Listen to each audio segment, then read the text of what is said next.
Buenos días, hermanas. Continuamos con la serie de la primera carta de Juan y vamos con el tema número 39. Hoy se llama Creer en el testimonio de Dios.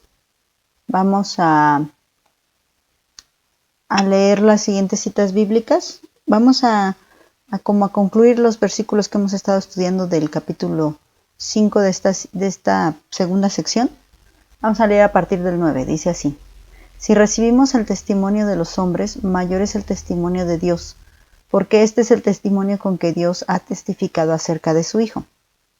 El que cree en el Hijo de Dios tiene el testimonio en sí mismo. El que no cree a Dios le ha hecho mentiroso porque no ha creído en el testimonio que Dios ha dado acerca de su Hijo. Y este es el testimonio que Dios nos ha dado, vida eterna, y esta vida está en su Hijo. El que tiene al Hijo tiene la vida, y el que no tiene al Hijo no tiene la vida. Entonces vamos a meditar versículo por versículo, y recuerden que ya hablamos acerca de estos tres testimonios, ¿no? Que nos estaba diciendo, porque el versículo 9 dice que si recibimos el testimonio, y nosotros sabemos ya qué testimonio, porque ya llevamos 3 devocionales hablando de ese testimonio. ¿Quiénes? Pues los que son aquí en la tierra, el Espíritu, agua y sangre. Y también el Padre, el Hijo y el Espíritu, según nos dice 1 Juan 5:7, que este es el testimonio que hay en el cielo. Y el testimonio en la tierra, el Espíritu, el agua y la sangre, que ya lo explicamos. Entonces, este testimonio, si recibimos, dice aquí, si recibimos un testimonio de los hombres, mayor es el testimonio de Dios. ¿Y cuál es el testimonio de Dios? Pues del que ya estuvimos hablando, del agua, la sangre y el Espíritu. Entonces nos está diciendo aquí algo lógico, Juan. O sea, si humanamente hablando, si nosotros sabemos algo por el testimonio de 2 o más testigos y lo creemos porque decimos, no, pues sí, ya no nomás es uno, sino son varios los que testifican lo mismo, y lo creemos.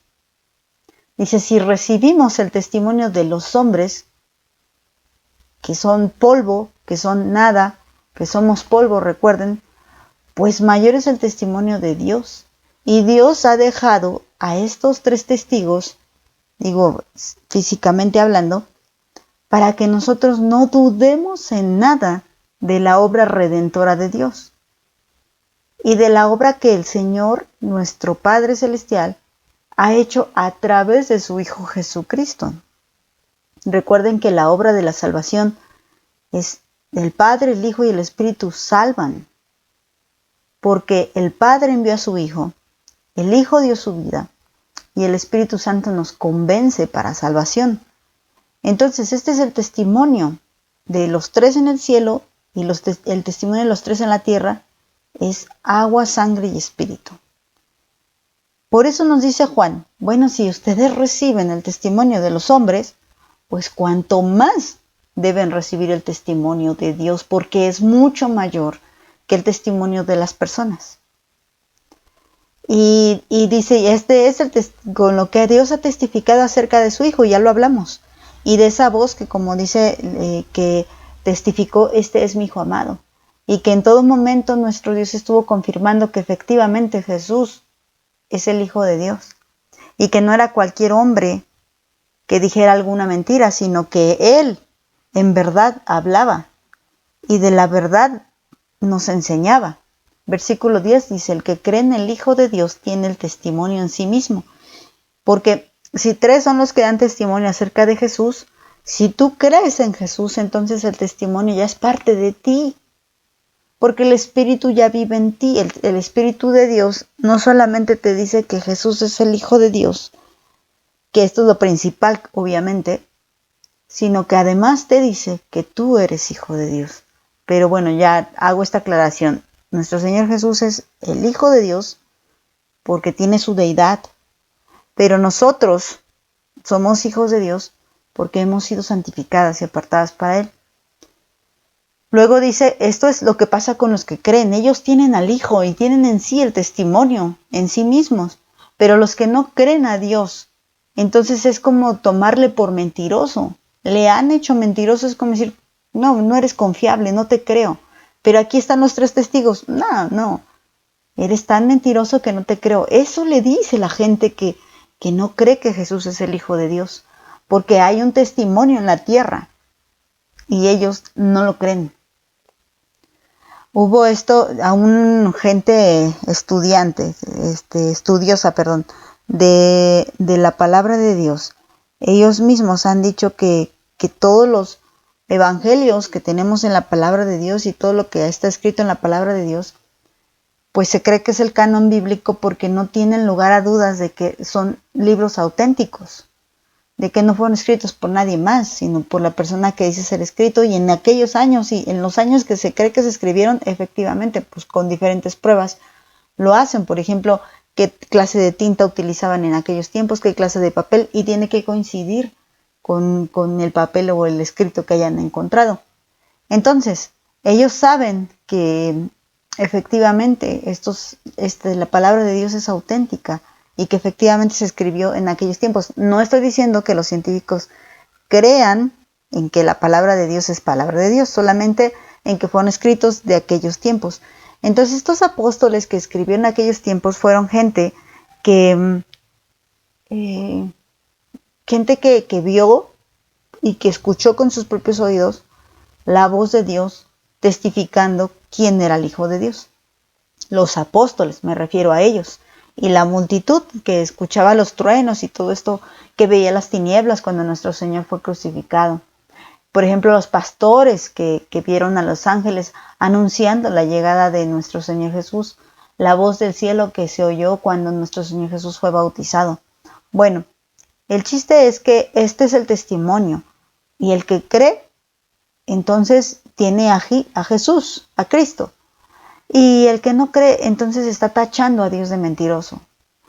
Pero bueno, tal vez tú digas, bueno, yo sí creo que Jesús es el Hijo de Dios.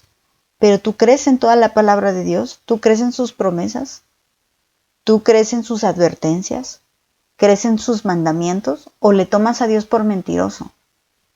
Esto es lo que debemos de analizar y de checar bien en nuestro corazón, que realmente no estemos tomando a Dios por mentiroso, que le creamos a medias, porque cuando tú dices, esa persona créele a medias, ¿por qué lo dices?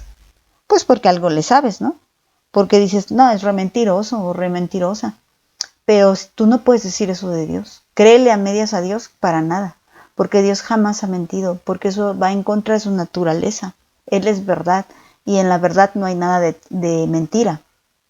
Entonces esta es la verdad que Dios ha dado, y tú no puedes tomar a Dios por mentiroso, porque el que toma a Dios por mentiroso no ha creído en el testimonio. Dice el 11, y este es el testimonio, que Dios nos ha dado vida eterna, y esta vida está en su Hijo. ¿Para qué tanto establecer? Porque Dios, acuérdense que esto ya lo planeó desde antes de la fundación del mundo, pero ¿para qué decir, bueno, voy a enviar 2 testigos, el espíritu, el agua y la sangre? ¿Para qué? ¿Qué caso tiene que lo mande? Pues sí, fue un propósito darnos vida eterna y glorificar su nombre, como lo estudiamos también en el tema anterior. Nos quiso dar vida eterna y por eso envió a sus testigos para que nosotros recibiéramos ese testimonio. Y si recibimos ese testimonio, nosotros mismos somos un testimonio más de que Jesús vive. Tanto que la iglesia no ha muerto. Y el que tiene al Hijo tiene la vida, y el que no tiene al Hijo de Dios, no tiene la vida. Y ese es un principio. Tú recibes este testimonio que Dios da, que Él es su Hijo y que Él es el Mesías, que Él es el Salvador. Entonces tú tienes vida eterna. Y al tener vida eterna te conviertes en otro testimonio, en otro testigo de Cristo, como también lo hemos estudiado en Apocalipsis. No hay coincidencias. Entonces cuando tú te conviertes en este testimonio de Cristo, de que tú tienes vida eterna, tú sirves como instrumento para que más reciban el testimonio de Dios. Para pronto. Aquí así termina esta sección, todavía no acabamos el capítulo 5, pero para pronto dice, el que tiene al Hijo tiene la vida, y el que no tiene al Hijo, pues por tanto, como no has creído y tomaste a Dios por mentiroso, y Dios envió a su Hijo para darte vida eterna, y tú no quieres recibir al Hijo, pues no tienes vida eterna, porque la única forma de tener vida eterna es teniendo al Hijo de Dios. ¿Cómo lo tenemos? Como lo dijo, el que cree en el testimonio ya tiene el testimonio en sí mismo. Entonces, el que cree en lo que Dios hizo en su obra redentora ya tiene la salvación por el hecho de creer, porque por la fe somos justificados, por creer. Así que seamos agradecidas, pero también pues tengamos fe y trabajemos en esa fe y dejemos que Dios forje más esa fe y que la haga crecer más y que la fortalezca más y que la lleve más a confiar plenamente en su Hijo Jesucristo, conociéndolo, que vamos a ver también eso de conocer. Pero así es, les digo que esta sección que empezó desde el versículo 5 y que ustedes tienen que tomar muy en cuenta, esta sección es parte de la conclusión del capítulo 5, bueno, y el 5 es la conclusión de los primeros 4, y que Juan lo que hace es aterrizar la idea. Bueno, ya les hablé todo esto de los gnósticos y todo esto, bueno, ahora voy a aterrizar la idea. Y lo que quiero aterrizar la idea, y no, yo creo que más fácil no se puede, se entiende clarísimo, el que cree en el Hijo o el que tiene al Hijo tiene vida eterna, y el que no cree o el que no lo tiene, pues no tiene vida eterna. Porque el testimonio de Dios nos da vida eterna. Que Dios te bendiga, hermano.